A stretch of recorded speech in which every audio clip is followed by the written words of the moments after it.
Welcome into No Pun Intended, presented by Club Fantasy. This is a continuation of our Look Inside series. I'm your host, Joe Zollo. We are heading to the lovely city of Los Angeles. We're going to the NFC side, the Los Angeles Rams. Same coach, same offense. This is going to be an interesting one. A new look offense, at least in somewhat of the passing game, but it's still the same guy at the helm, still the same backfield. This is a solid team. It's always can be a hard team to predict, especially with the guy at the helm being the gunslinger that he is and getting up there in age. Very interesting team that we have ahead of us. Let's get into it.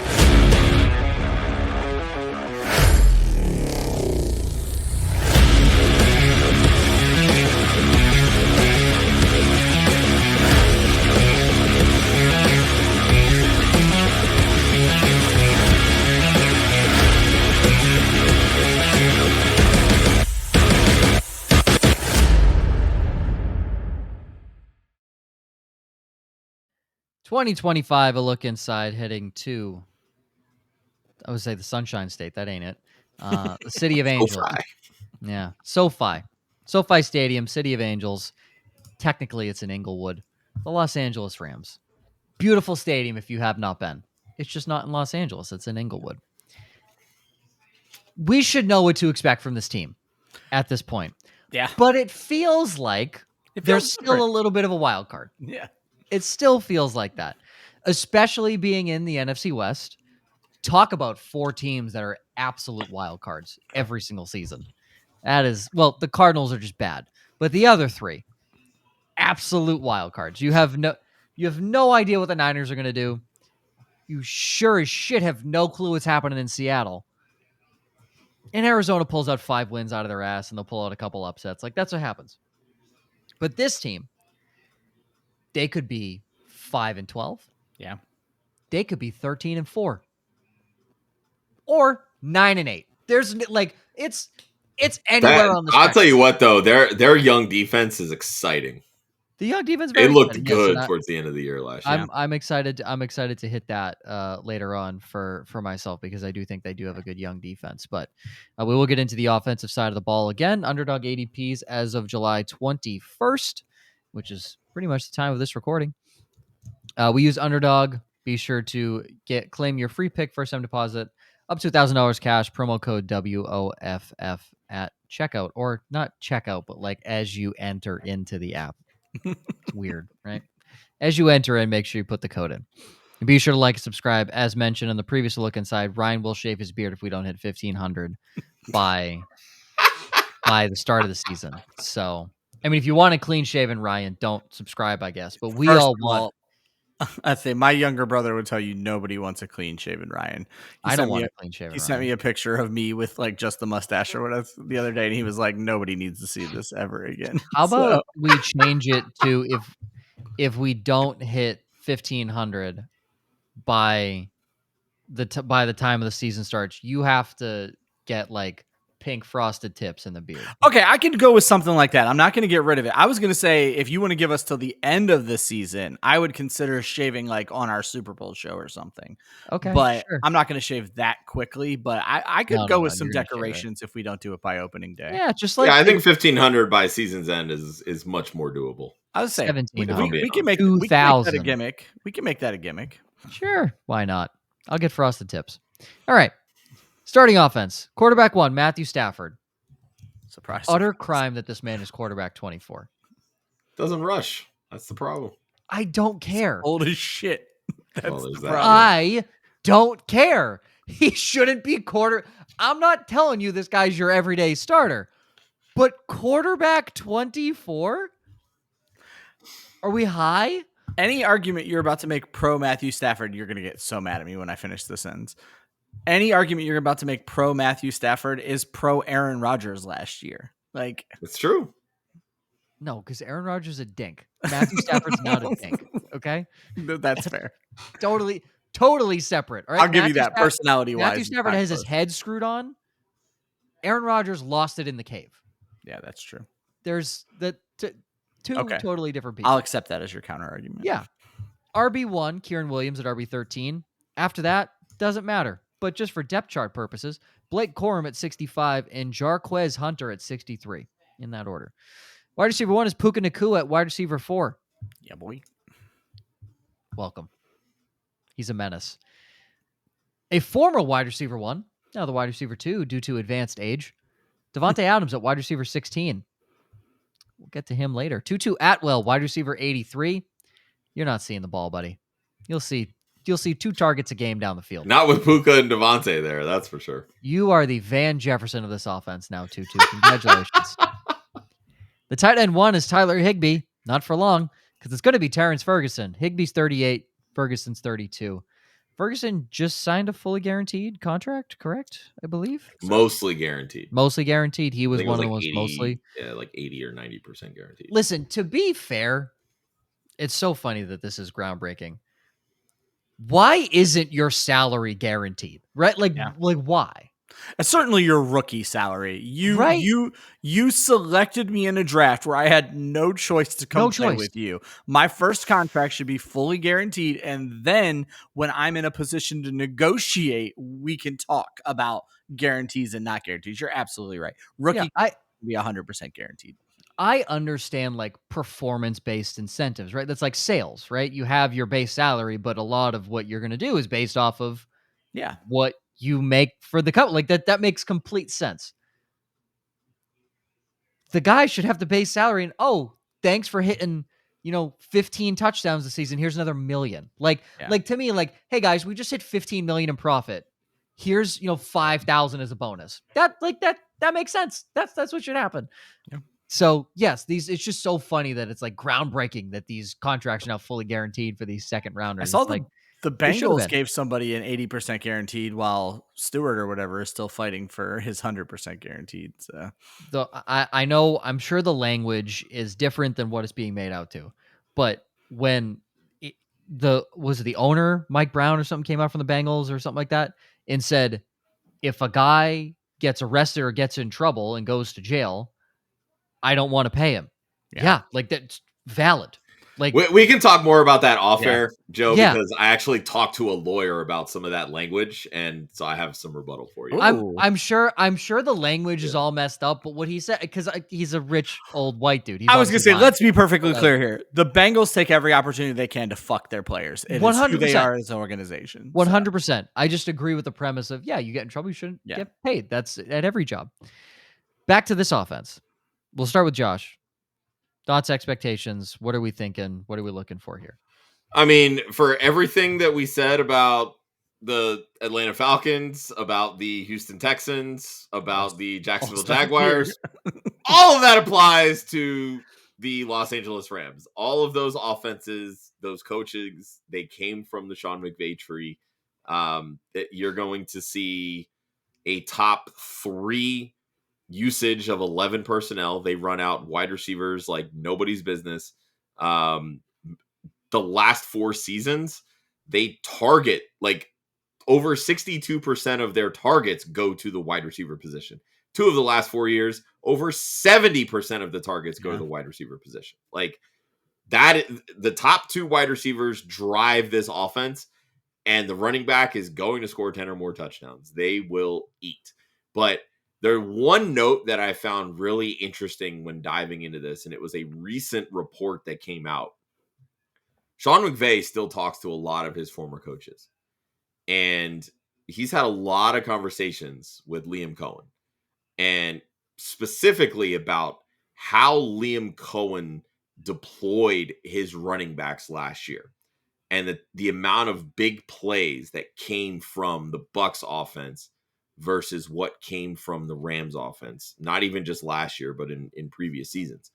And a lot of that led to the drafting of Jarquez Hunter. So it's going to be really interesting to see if this year, maybe that RB1 position doesn't see that 85% rush share that it has in the last couple of seasons with Kyren Williams. So, but outside of that, I mean, this offense is about as predictable as it gets from a projection standpoint. That's really interesting note on Jarquez Hunter, Josh, because if you remember, Blake Corum was being comped to Kyren Williams, and everybody's like, well, you just got a carbon copy. So it made sense if you could choose Kyren Williams or Kyren Williams light, which one are you going to use? You're going to use Kyren Williams. But if Hunter is going to bring a completely different skill set, that is super interesting. But to Josh's point, it's just an offense where we feel like we know what we're going to get, but like you're also not mad at it. We just recorded an episode where I said I knew what we were going to get from a team and I hated all of them. This is the complete opposite. I adore the RB1. I adore the wide receiver 1. Davante Adams is the best wide receiver 2 in the league. Now, there's not much fall off after that. Like, I don't care about Terrence Ferguson or the tight ends because they're going to be the ones to suffer with these 2 elite wide receivers. I do like Tutu Atwell. I'm always shocked by how young Tutu Atwell is. He's like 24 years old right now. He is still younger than some like rookies that are coming into the league. I may be wrong on that, but I think I'm close. Regardless, it's such an interesting offense. And to Joe's point, Matt Stafford is such a likable character, and you just want to see him succeed in this very high profile fantasy offense. It's an offense that I'm always excited to draft, specifically the 2 top wide receivers and the running back. We'll start in the backfield because I know this is going to be quick, as Ryan noted previously. Yeah. But Kyren Williams is the RB13. Yeah, so how we do these show sheets is Josh gets in before me 99 times out of 100, and he took the most interesting player of this offense. But we also have one of our writers writing an article, and that's going to be Chris Molina writing about Puka Nacua. Well, those were the players I would normally talk about. No one wants to hear about Matt Stafford. We know what we're getting. No one wants to hear about the tight end. So I'm just going to give Kyren Williams his flowers for a few seconds. I talked about this with Josh before the show, and 2 years ago, coming out of college, I was a huge Kyren Williams guy, and you can go back and probably find it in my mentions, but while I may have been right, I was also so very wrong. I thought he was going to come in as a scat back pass catcher. In his last 2 seasons at Notre Dame, he caught 77 balls for over 300 yards each season. So over 600 yards between those 2 seasons, and scored 4 touchdowns.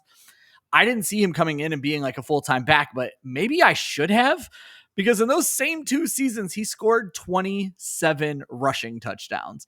He adds 10 pounds at the NFL. He's 5'9", 202. He's not your prototypical 3-down back, but Sean McVay don't give a shit. So this kid in the last 2 years, 316 carries last year, 228 the year before that, which Josh makes me less worried if they decide to start incorporating some of these backup backs. Now it was 228 carries in 12 games. So he was on pace for some wild numbers, but he still did it. And then, of course, 26 rushing touchdowns plus another 5 receiving touchdowns in those 2 seasons as a starter, 31 touchdowns in 2 years. Look, the long and short of it is this. He's going off the board currently as the RB13. That's probably second round. If you're lucky, it's third round. Kyren Williams is going to be my pick in that situation every single time. He's currently the second to last pick in the third round. Oh my God. Easiest pick of my life. So I'm embarrassed to say I've only done a few drafts. Now I haven't plenty in best ball, but I've only done never mind. I'm doing a bunch of redraft drafts right now, but they're all super flex, but I have no Kyren Williams right now. I need to fix that. Whatever. Kyren Williams will be my next pick in whatever draft I'm up next. So obviously RB13 being the second to last pick of the third round is very much a heavy influx of everyone going receiver early, plus 2 very good tight ends that are going, and a couple of Josh Allen, second and third round quarterbacks. Because the RB13 5-6 years ago was a mid second round pick. Yeah. I've always kind of broke it down. The easiest way to do it in my head is there's so few in these early rounds of quarterbacks and tight ends. I always look at it as 6 and 6, 6 wide receivers, 6 running backs. So the RB13 should have been like the first pick of the third round, certainly not the last pick of the third round. So. Yeah. So he's going very late, and he's around now. This is insane. The guy after him is Omarion Hampton. That's not even competition from that standpoint. But then it goes James Cook, Kenneth Walker, Chuba Hubbard. But again, those guys are full round or 2 rounds after him. Okay, and I feel okay about that because he does not belong in that competition. He belongs in the tier ahead of him, but at least they are going a full round afterward. In his, within the same round, and a give or take a couple picks, Bucky Irving, Josh Jacobs, Chase Brown, Breece Hall. If you told me you wanted Kyren Williams over any of those guys, I wouldn't fight you. Yeah, I would say maybe take another look at Chase Brown. But I wouldn't fight you. So what's funny is I would say the same thing about Bucky Irving because, like, for me, I'm taking Kyren over all of them. Yeah, you've brought that up. Yeah, we all know Josh Jacobs have a down year. We all like Breece Hall, but I don't think we're going to put him in that, over Kyren. But yeah, it I would would be take like Breece Hall over Kyren Williams. and that's some people. I just love the touchdown upside with Kyren Williams. He's done it for 2 years. I'm fine with it.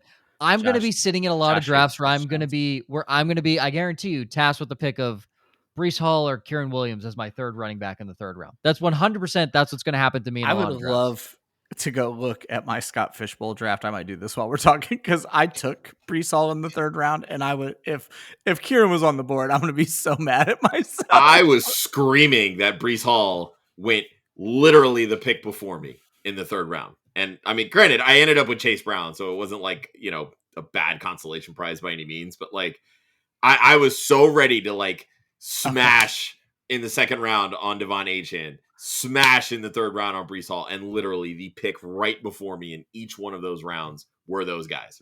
Kyren went 4 picks before me because I'm like, there's no way I would make that decision, and I would not. Yeah. So. No, I think that Breece Hall just has much greater pass catching upside. Like they've just flat out stopped throwing the football to Kyren Williams. Yeah, I can't argue with you on that. Moving to the best wide receiver 2 in the NFL, Davante Adams, Josh. And I'll tell you what, looking at all of the wide receiver 2s in the NFL, Davante Adams is the only one that could legitimately end up as a team's wide receiver 1 when all is said and done. Like, when was the last time somebody averaged 10 or more targets in 7 straight seasons? Brandon Marshall? 7 straight seasons. Brandon Marshall? That's my only guess. I'm not going to lie to you. Honestly, I didn't even do the research just simply because I thought it was just such an asinine thing to say that there's so few players that have hit that milestone. Yeah. For all of the great wide receivers that are currently in the NFL, Justin Jefferson in 5 seasons has only averaged 10 or more targets per game. Targets per game. Okay. Targets per game. I'm looking. I'm guessing players. Jamar Chase, 2 of 4 seasons. Cooper Kupp, only twice in 8 seasons has he averaged 10 or more targets per game. Wow. CeeDee Lamb, 2 and 5 seasons. Like 7 straight years, Davante Adams has averaged 10 or more targets. And keep in mind, we're saying 7 straight years, as in it's still going on. And my man is getting old. and he's starting this year at 32. He will be 33 in December. Like, it is just wild, the run that he is on. 5 straight years, he has been over 1,000 yards in 5 straight seasons. Even after getting traded midseason to the Jets last year from week 7 to 18, he was the wide receiver 6 in fantasy football. He was tied for 8th in points per game at 17.9. And he was 3rd in targets in the NFL from week 7 on at 114. Why does it feel like an eternity ago that he was with the Raiders? Yeah, right. Absolutely. And 2 years ago with the Raiders, he had over 1,500 receiving yards. Yeah. Like, it is absolutely wild to me, the run that he has been on. He has scored 30 touchdowns in the last 3 seasons. That's pretty good. And again, age 30 to 32 seasons. Like, and Puka's only scored 9 in the last 2 seasons. Like, and we see this in this Rams offense. Like, there's one guy that tends to be the big target hog, the big reception guy. And sometimes it's the other guy that ends up as the big touchdown scorer. Yeah. Davante Adams knows how to find the end zone. We could see a scenario where Puka leads his team in receiving yards, but Davante Adams ends up with more touchdowns. And that could be the reason that he ends up with a higher fantasy finish than Puka Nacua. Like, straight up, Adams is just elite. And I talked about how this receiver or how this team targets the wide receiver position. But like, when I look at just the last 2 seasons with Puka and Cooper Kupp, the wide receiver 1 in the last 2 seasons, being Cooper Kupp, has averaged 9.4 and 9.6 targets per game. The wide receiver 2 has averaged 7.9 and 8.3 targets per game. From a passing attempt perspective, this team is at 34.3 and 32.9 targets per game. Like, the wide receiver 1 and 2 are eating up 50 50% or 50% or more of the targets per game or the pass attempts per game. Like, it's just crazy to me when you look at how much potential Davante Adams has to finish as a top 10. Hell, I'd even put it top 8 wide receiver. And he's going at wide receiver 16. We're overblowing T. Higgins as the wide receiver 12, 13. Like, he's never had more than 109 targets in a season. And Davante Adams is on some generational run. Yeah, is on this generational run. And just because he's being paired with Puka Nacua, who everybody loves, it's like, all right, Nacua or Adams is like instantly taking a backseat. Say, I love Puka Nacua, and I don't have it that way. That exactly. Like, I mean, I have Puka pretty high in my rankings, like where he stats out, because I have him at 157 targets, 1,400 yards, 6 touchdowns. He comes in as my wide receiver 5. Adams does slot in as my wide receiver 15, but again, I have him at 136 targets. Oh God, there's not very many wide receiver 2s that are going to hit 130 targets. Josh, I have him at 156 targets with Nacua. You have Adams that high? Yeah, I have him splitting it basically. Okay. Yeah.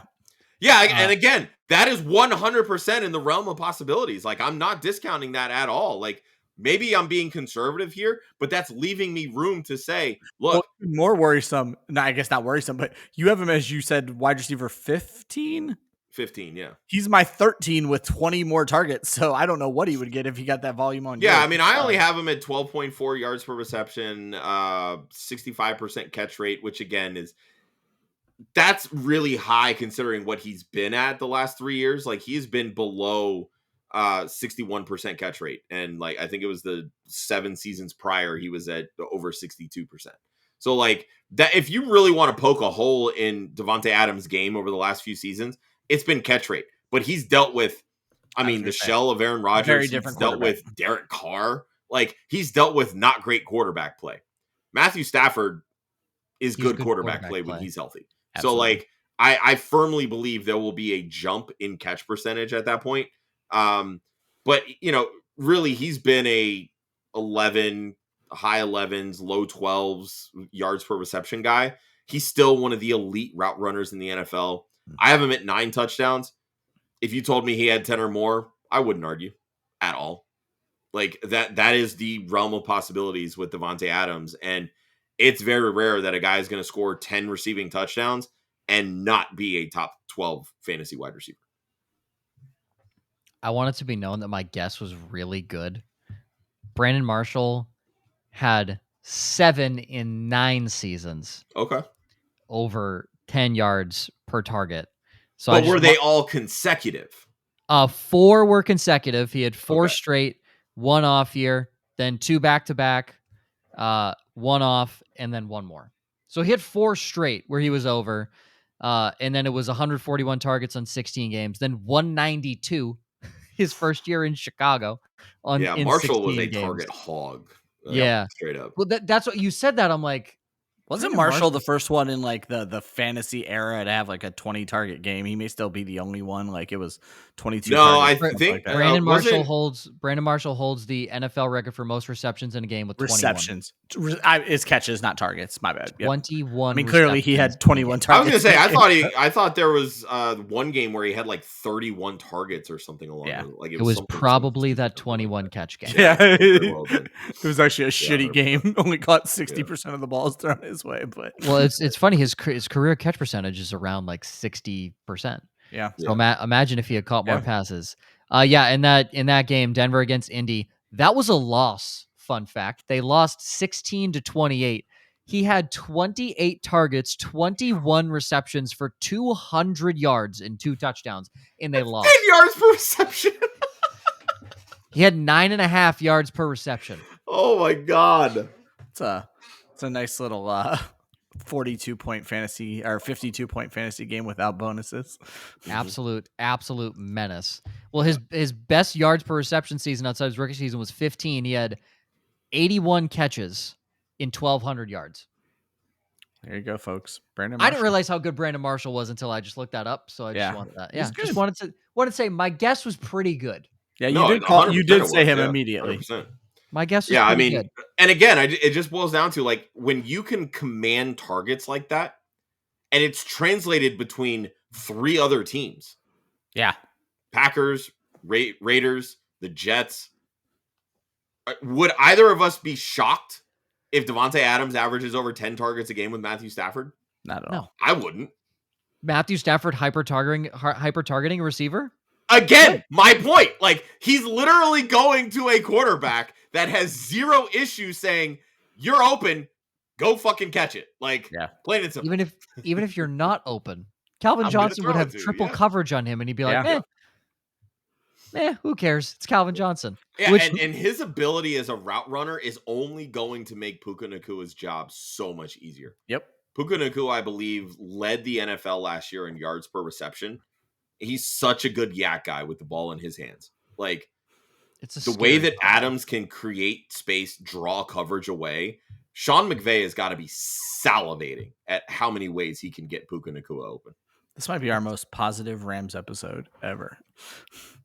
It's a scary. Chris will be very proud. I'm going to get text when this airs, and he's going to be like, "Okay, it's about time you're on board." Yeah, Chris Molina is going to be so happy. Here's the thing with the Rams. With Stafford under Sean McVay, all those, this whole time, Cooper Kupp's been the guy. They haven't had a number 2. Like he's been the guy. And then the one year they had a guy was Puka Nakua's rookie year, and nobody saw that coming. Nobody expected Puka Nacua to break rookie receiving records. Not that. I said, you see Puka Nacua, you think Jerry Rice. Yeah. That 5th round wide receiver out of wherever the fuck he played ball. That's the thing is like because this is Nakua's 3rd year. Yep. In his rookie year, nobody expected that, right? No. So I went down with an injury that year, and I thought Puka Nacua was that was where I fell in love with Puka Nacua, Josh. Puka Nacua felt like the perfect guy to step into Cooper Kupp's role. Yeah. I did not think he was going to do it better than Cooper Kupp or any rookie wide receiver ever. And then last year, Kupp obviously injury. Yeah. Well, and Puka got hurt too. He only played 11 games. Exactly. But even then, like going into the season, it wasn't like, oh, they have 2 badass, healthy wide receivers. Now it's like, even in Davante Adams' old age, him and Mike Evans, it doesn't matter. They can be 45 and they're still better than the going to get 1,000 yards and 10 targets per game. They're better than everybody. So, I'm very excited for Davante Adams. Training camp battle to watch. It's not going to matter for your fantasy teams. Maybe occasionally on weeks where you need a tight end. Higbee versus Ferguson. It seems to be heavily trending towards this kid Ferguson stealing Higbee's job. Maybe not immediately, but very quick thereafter. Tyler Higbee is getting up there. He's been injured. There's no point in playing this guy if you're the Rams. You want to get the rookie out there. You want to see what you got in him. And you spent his second rounder down to who can pick up the blocking schemes quickest. Yeah, I was going to say they just don't target their tight ends enough, which is why Joe said it's not going to matter for your fantasy. Yeah, it's not going to matter for you in fantasy. If Ferguson could pick up the blocking schemes, congratulations. They're going to be top 3 in the NFL in 11 personnel. They're going to target their wide receiver 70% of the time. Like, there's just not going to be enough targets for the tight end, plain and simple. Does not matter. Top 3 favorites. Josh has Davante Adams at over 1,500 receiving yards. That is plus 1,500 on DraftKings. That's Lord. one. Fine. Throw $10 on. Yeah, that's kind of the thing. Like, again, within the last 3 years, he has hit this number. Now, I don't think that he will hit this. Like, this is very lofty, but it's a good enough The odds are good. That's what I'm saying. The odds are very. The odds are good. 10 to win good. 150. Like, yeah, that's fine. Yeah. I'm happy to make that kind of bet where I'm like, all right, I can see this. Because again, like when you look at any wide receiver 2 in the NFL, Davante Adams is the only one where I can legitimately say, yeah, he can lead this team in receiving. Absolutely. Yeah. I don't have the cojones to do that, but like that's a good bet. Yeah. You got some expendable money. I don't like futures bets because I want my bet to pay off like that week or like that night. So like if you're a big futures guy, yeah, I'm okay with that one. And with this one too, guy finds the end zone. Kyren Williams, most rushing touchdowns at plus 900. Yeah, it's for a guy who finds the end zone. I was gonna say he hasn't led the league in rushing touchdowns before because he hasn't had a wild season yet. And Derrick Henry exists. So yeah, I say unfortunately Derrick Henry and Derrick Saquon Henry Barkley still are employed. players that play football. But this is the year where we said those two big backs could take a step back, and you think for at least one more year, this is Kyren's offense. So plus 900, I'll throw a little bit on that as well. And then for me, this is the time to talk about the defensive side of the football. I would argue they smashed their first 2 draft picks out of the park last year. So especially in Jared Verse. Jared Verse was a fantastic edge rusher. A fun kid to watch. Yeah. And the guy who was my combine darling, Braden Fisk, out of Florida State, Jared Verse's buddy, one of the most athletic defensive ends or defensive I've ever seen. I still remember they showed the video of when Philly was sweating out the Rams because they were hoping that Cooper DeJean would fall in their lap, and then when I think it was the Rams moved up, they thought that the Rams were moving up to get Cooper DeJean, but they ended up taking Fisk. So they were like, okay, cool, yeah, we get Cooper DeJean. So, and honestly, it worked out for both teams. Fisk has been great for the Rams, and obviously we know how great Cooper DeJean's been for Philly. Pick 6 in the Super Bowl and all. So underrated guy to bring over, Poona Ford, the nose tackle out of he was Seattle, but was Chargers last year. Good player. It's pretty much the same defense from last year. Yep. And that defense got better and better as the year went on. They added Nate Landman, an inside linebacker from Atlanta.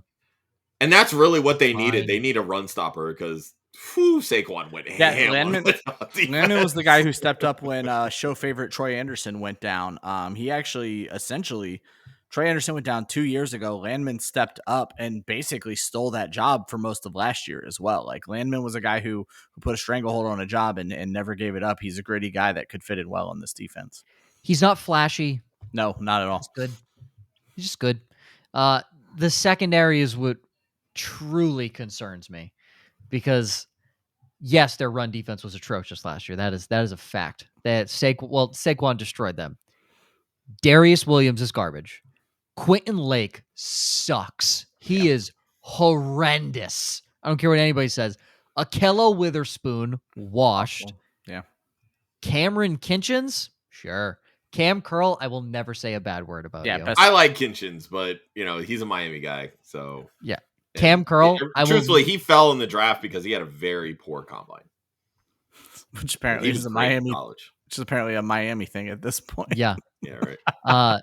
Cam Curl, I will never say a bad word about you. No, Cameron Curl. Me either. Well, I do fear he has maybe taken a step back. He is still a very good safety. They're going to win with their front seven. Specifically, the edge rushing is where they're going to win. Jared Verse over on his sacks is the only thing I'm comfortable with. Despite him not really having somebody opposite to take away looks from him, I mean, based off last year, it didn't matter. Jared Verse had everything in his bag: speed rushing, power rushing, spin moves, swim moves. He had everything. So Jared Verse over on his sacks, very comfortable with that wherever that line is. Boom. Next up, Baltimore, baby. We're going to Baltimore. We're in the semifinal. Sorry, not the divisional round, technically. Sorry. The divisional round now to the Baltimore Ravens. Very fun offense. I'm sure I'll shit talk that they can't get over the hump. I'm sure that's going to happen. It took 27 episodes. This is the most positive episode we've had in a very long time. This is a good one. Yeah, I think fun. Yeah. There's nothing bad what could you hate about this team? Exactly. There's no reason. They're all likable. Exactly. They're all likable. None of that. Sean McVay, likable head coach. Yeah. Stafford, I was gonna say, and the only bad thing I said about Kyren Williams was that they're not throwing him the ball. Yeah. And I've been shit talking him for 2 years. So. Yeah.